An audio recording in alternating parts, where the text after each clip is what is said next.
Pencil ఉండండి మా ప్లాంట్కి అయితే ఇలా వచ్చింది చూడండి. పిందెలు అయితే వస్తున్నాయి. పెన్సిల్ ఉందా ఇదిగో ఇక్కడ కూడా ఉన్నది, కనిపిస్తుందా ఐడ.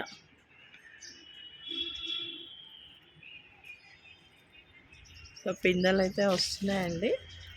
ప్లాంట్ అయితే బాగా వచ్చింది. నాటిన దగ్గర నుంచి అయితే మనకు 1 మంత్లో అయితే చాలా చక్కగా వచ్చింది పెన్సిల్ దుండ అయితే. ఇదైతే ఆనియన్ సీడ్స్ అండి. ఆనియన్ సీడ్స్ కోసం అయితే వదిలేసాను.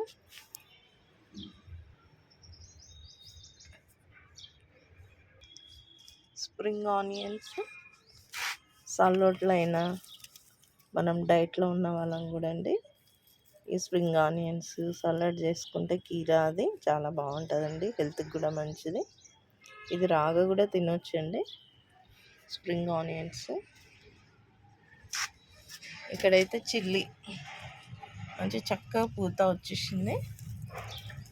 ఇవి పండిపోయినాయండి, పూత అయితే వచ్చేసింది. మళ్ళీ నేను అన్ని ఆకులన్నీ దింపేశాను,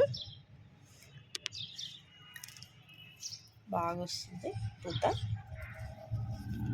వెరైటీ డిజైన్ ఉన్నదండి ఇవైతే.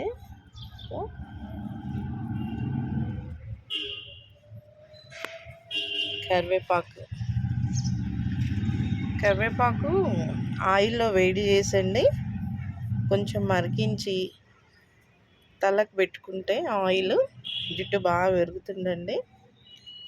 కరివేపాకు పొడి కూడా చేసుకోవచ్చు మనము, హెల్త్కి మంచిది కరివేపాకు. మంచి ఫ్లవరింగ్ కూడా వచ్చేస్తుంది కరివేపాకు అయితే. కట్ చేశానండి, కట్ చేయడం వల్ల చక్కగా పెరిగింది ఇది కరివేపాకు ప్లాంట్ అయితే. ఇదిగో చూడండి ఫ్లవరింగ్ ఎలా వస్తుంది.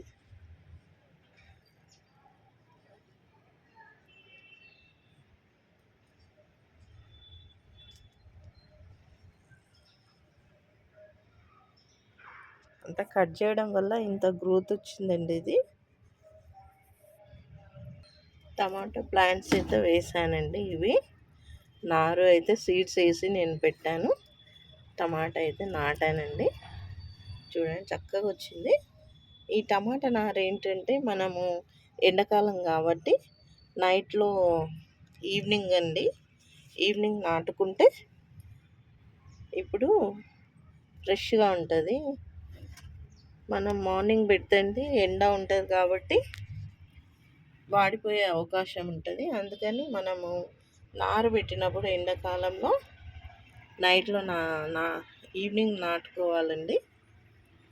ఇక్కడైతే చూడండి ఇవి కూడా సీడ్స్ వేసాను, బచ్చల కూర చక్కగా వచ్చేసినాయి. ఈ ఎండాకాలం అండి మనం జాగ్రత్తగా ప్లాంట్స్ కాపాడుకోవాలి. ఇంకా ఈ ఆకుకూరలు అయితే మనకు ఉపయోగపడతాయి ఎండాకాలంలో, ఆరోగ్యానికి మంచిది కాబట్టి. కొంచెం ఈసారి అయితే నేను కొంచెం ఆకుకూరలు అయితే ప్రిపేర్ చేసుకున్నా ఈ సమ్మర్లో.